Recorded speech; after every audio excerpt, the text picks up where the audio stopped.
I want you to listen to Charlie Sykes because Charlie Sykes is a Republican. And to other Republicans, he may have a bit more of a stature for them. Check this out and then we'll take it on the other side. Let's start with the transition. There is a lot that Kate is trying to get around there by saying that they already have an experienced team in place. They're adding more experience. And they can do a lot because of all that experience. But Charlie, without getting the GSA to hand them over the transition resources, without the President of the United States acknowledging that Joe Biden has won, there's going to be limitations in not only what they can do fiscally and functionally, but the kind of trust that they can build with the American public. Yeah, I have to say that Kate lowered my blood pressure a little bit there, but it is ironic and potentially tragic that we are being held hostage by this petulant, bitter, narcissistic, and delusional man that everybody is standing back and going, well, we need to be concerned about Donald Trump's feelings here while we're in the middle of a pandemic and an economic crisis. Look, I do think that the Biden folks have something going for them. They have a lot of experience. They have a lot of knowledge. They're not coming in as amateurs. So they start, with a head start. But if anything about this delay impacts national security or interferes with the distribution of the vaccine, then it's criminal negligence on the part of the administration. So I know that Republicans are sitting back and they've gotten sort of used to enabling this president and rationalizing this president. And I think that they're waiting for the off-ramp.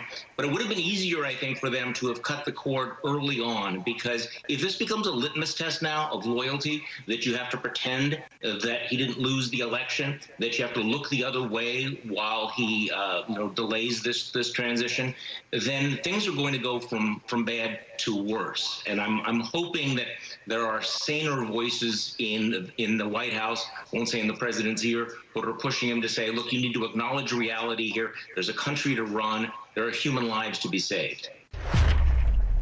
Now, it's important. It is important that we make those who have been the sycophants to the president, those who have been the enablers, they must pay the price, because it's shown that even after the president has been repudiated by most Americans, that they are willing to continue to support, and not only support, but to work with all the bad deeds that this president has to offer. So they have to pay the price. And you know where that begins? That begins in Georgia. That begins with the two sycophants in Georgia, the two senators in Georgia, the two Republican senators in Georgia that must be ousted in order to start bringing back sanity to governance in this country. Georgia, Georgia, Georgia should be the beginning.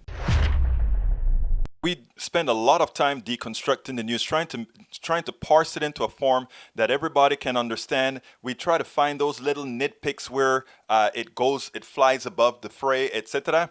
If you really like these videos that we do, I want to ask a big favor. Please go ahead, number one, subscribe to our channel, and number two, please join if you can. Thank you so kindly for watching. Keep watching. Please remember to share. We must populate the entire internet with our progressive message, a message that we know is what most Americans say that they want. So help us, please join.